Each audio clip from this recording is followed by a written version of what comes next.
question about when you use some of the other programs on the Rife machine.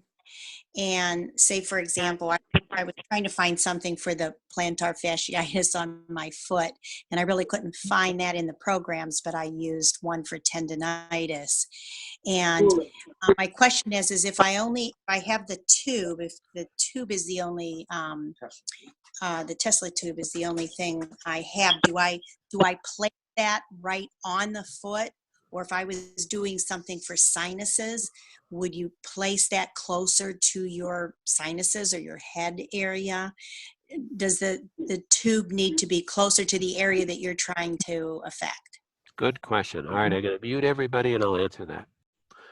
So when you're looking at other programs on the Rife to use, there's not a program for every single thing, right? So let's say I have plantar fasciitis and it's like, oh, I can't find a plantar fasciitis program, but I found this tendonitis program, or I found this swelling program, or I found this accelerated healing program. Would that be a good one to use, first of all? The answer is, we don't know, just try it. And I don't say that facetiously. I say that to help you understand frequencies. Just because even if there was a program for plantar fasciitis, does not mean it's going to work for everybody's plantar fasciitis, because everybody's plantar fascia and healing the plantar fascia might take a little bit different frequency. So you might have to try some different programs. So always look for ones just like you did, Patty, that seem to be similar in nature. One of my go-tos and favorite ones is the Accelerated Healing Program. It's in the Normalizing Frequencies folder. So it's in the folder that says Normalizing Frequencies, and I think it's the first or second one. It's called Accelerated Healing. That one is great for muscle aches and pains and damage and torn ligaments and different things like that. And then the second part of the question is, where do we place the bulb? It's always best to place the bulb as close to the area that you're trying to treat.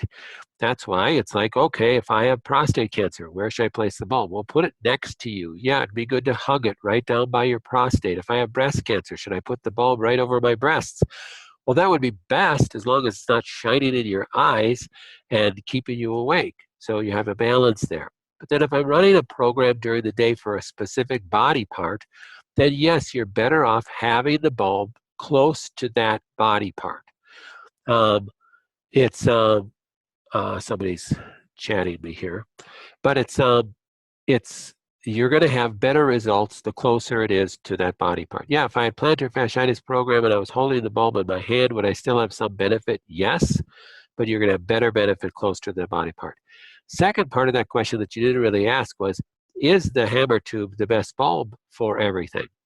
Well, the answer is the hammer tube has enough output that you can run any of the programs except the bath programs with the hammer tube and you'll be just fine.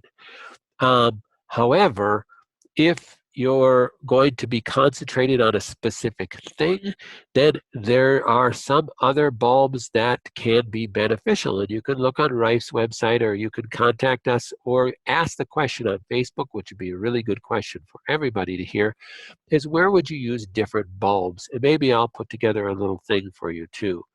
There's what's called the Zinger bulb, which is a real nice bulb for like a tissue massage and working muscles or working a skin cancer or some tissue area. Would be really good for plantar fasciitis. There's a spiral bulb, which I guess I would know where I'd recommend buying a spiral bulb for, except for scanning. And then there's the double bubble bulb, which there's that can be beneficial for certain things too. But really the hammer bulb and maybe the Zinger bulb would be two bulbs to have with the foot bath. Somebody commented on your issue with plantar fasciitis that they bought a pair of VIONUC sandals and shoes, and they made a world of difference. I would also comment that I started wearing flip-flops last summer, just some really nice Nike flip-flops that seemed super comfortable. But I ended up with plantar fasciitis too. And I had to go back to my Birkenstocks. And it took about 5, 6 weeks of back onto a good pair of Birkenstocks to have finally my plantar fasciitis completely disappeared. And I didn't even run any rife programs for it. I wear arch supports in my dress shoes at work. I've worn them forever. And then I wear Birkenstocks. Even in the winter, I have these Birkenstock clogs that I wear. Or I wear tennis shoes with a good arch, but I don't only use those if I'm going bicycling or working out or something like that.